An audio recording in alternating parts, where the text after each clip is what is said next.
كل التفاصيل اللي انت عايز تعرفها عن الموبايل العملاق من انفينكس الهوت 60 برو. طبعا هنبدا الاول بالمواصفات اللي في الموبايل، وبعد كده هنقول لك مميزاته وسعره والعيوب اللي فيه في نهايه الفيديو. اول حاجه معانا في المواصفات بتاعته بيدعم خاصيه الان اف سي والاي ار، وخاصيه الان اف سي دي مطلوبه جدا علشان خاطر الدفع الالكتروني عن بعد او الدفع اللا تلامسي. عندك بيدعم الهاتف شريحتين من نوع اتصال سيم او نانو. بيدعم عندك الشبكات الجيل الثاني والثالث والرابع، ما بيدعمش لسه ال 5 جي. عندك كمان الوزن بتاعه، حجم الوزن بتاعه 170 جرام. عندك بيجي بالظهر من البلاستيك.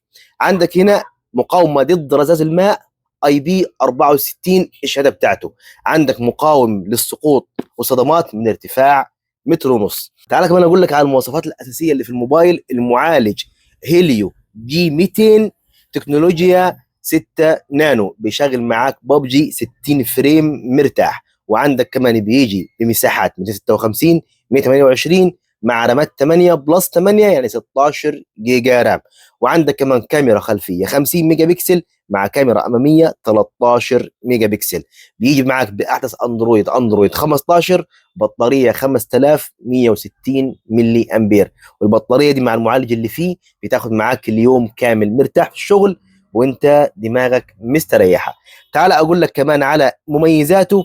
اول حاجه تصميم عصري مع وزن خفيف وتخانه حجم 6.6%، يعني التليفون شيك وانيق في نفس الوقت.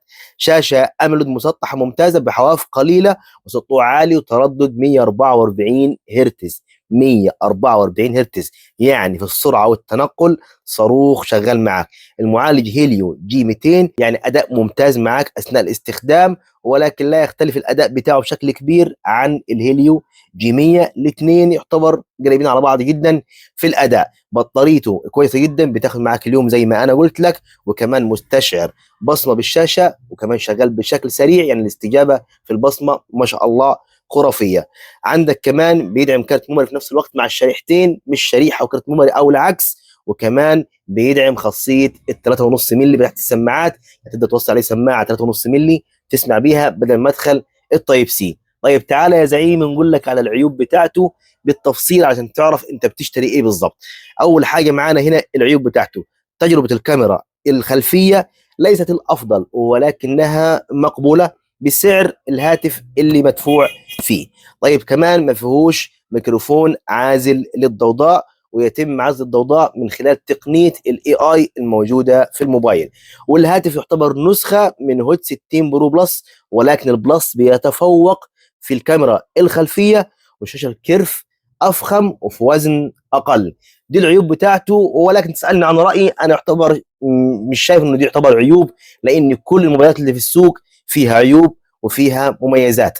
انت لو عايز تدور على افضل تليفون ايا كان سعره هو ايه، برضه هتلاقي فيه عيوب موجوده في كل موبايل. طب السعر بتاعه كام؟ السعر بتاعه حاليا النسخه 256 هتلاقيه بحوالي 8800 8700 8900 في الوقت الحالي. 128 هتلاقيها اقل ب 700 او 800 جنيه في حوالي السعر ده. السؤال هنا بعد ما انت شفت مواصفاته مميزاته عيوبه كل تفاصيله، هل يستاهل السعر اللي هتدفع فيه، ولا شايف انه في موبايل تاني افضل منه بنفس السعر والمواصفات؟